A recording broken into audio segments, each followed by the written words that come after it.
I think it's really good for the future of forensic science. I mean, they get an idea of what we actually do. Junior high students paid a visit to the state crime lab to learn what goes on behind the scenes. For a long time, people didn't even know that this job existed. It's become more popular, obviously, with TV shows, but it gives them a better idea of what actually happens here. The forensic science camp started a decade ago when national headlines said the average American student wasn't interested in science.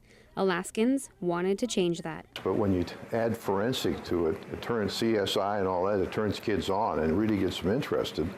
And then when they get into it, they find out it's just basic science. But the point is, we got them involved in science. This hands-on experience is a gateway to more science in the community.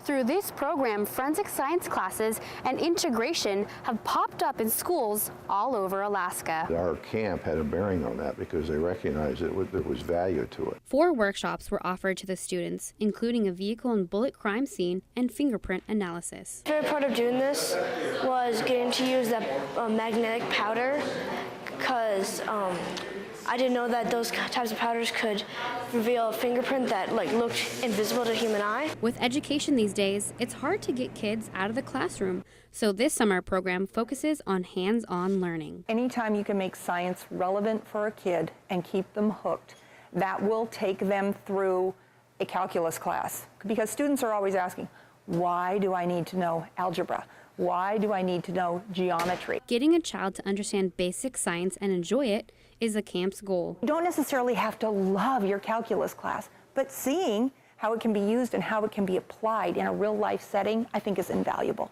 And getting young children to have a strong background in science and math. I just like the chemistry in it, and I like the whole solving crimes, and it's really cool.